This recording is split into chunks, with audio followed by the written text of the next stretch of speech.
एक बार सारे गांव ने गोनू झा को गांव का मुखिया चुन लिया। गांव में कई तरह की परेशानियां थीं। पीने के पानी की समस्या सबसे बड़ी थी। गांव का इकलौता कुआं सारे गांव को पानी पिलाता, पर वहां ऐसी भीड़ रहती कि झगड़ा भी हो जाता। गांव के मनचले कुएं पर उसी वक्त नहाते जब गांव की स्त्रियां और लड़कियां पानी भरने पहुंचती। तरह तरह की छींटाक्षी होती और कई बार तो भयानक जंग छिड़ जाती। इन मंचलों में मूला नाम का एक लड़का सबसे ज्यादा बदमाश था। वह तो लगभग सारा दिन कुएं पर अपने 8-10 साथियों के साथ रहता।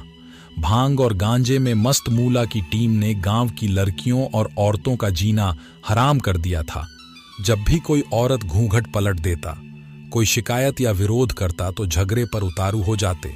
मूला की इन हरकतों से सारा गांव परेशान था, पर वह गांव के बड़े महाजन अंजनी मांझी का इकलौता सपूत था।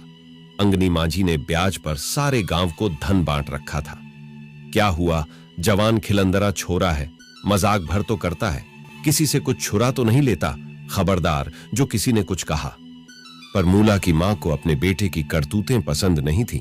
वह उसे लाख समझाती, पर मूला उसकी एक न सुनता और हार कर वह एक दिन गोनू झा की शरण में जा पहुंची। पंडित जी, मेरा बेटा तो हाथ से निकला जा रहा है। मूला की मां रोते हुए बोली। उसके बाप को तो चिंता है नहीं, उल्टे उसकी गलत आदतों का समर्थन करता है। पर मैं उसकी मां हूं और एक अच्छे बेटे की कामना करती हूं। अब एक आप ही उसे सुधार सकते हैं। भौजाई, इस उम्र में ही बच्चा बनता बिगड़ता है। आप निश्चिंत रहें, मैं उसे समझाने का पूरा प्रयास करूंगा। काली मां ने चाहा तो एक ही बार में उसकी बुद्धि ठिकाने पर आ जाएगी। मेरे दिमाग में एक योजना है, पर उसमें मुझे आपकी सहायता चाहिए। अपने बेटे को सुधारने के लिए मैं कुछ भी कर सकता हूं। ठीक है, मैं आपको बताता हूं कि आपको क्या करना है। गोनू झा ने उसे अपनी योजना बता दी।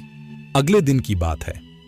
मूला और उसके हृदंगी साथी कुएं पर सुबह से ही बैठे गांजा पी रहे थे और उल्टी सीधी बातें कर रहे थे। अचानक गांव की लड़कियों का एक झुंड पानी भरने आता नजर आया। उनके साथ एक घूंघट वाली स्त्री भी थी।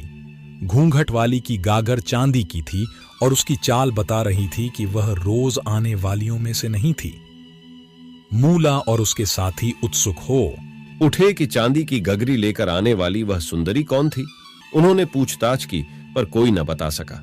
तब मूला ने निर्णय किया कि इधर उधर पूछने से अच्छा है कि उसका घूंघट उठाकर देख लिया जाए। कोई उनका क्या बिगाड़ सकता है।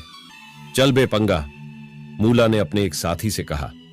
जाकर घूंघट तो उठा, इस नई पथुरिया का जो चांदी की गगरी लेकर लचकती मटकती आई है। आंचल स्टोरी को सपोर्ट कीजिए और सब्सक्राइब कीजिए और लाइक कीजिए, फिर शेयर कीजिए।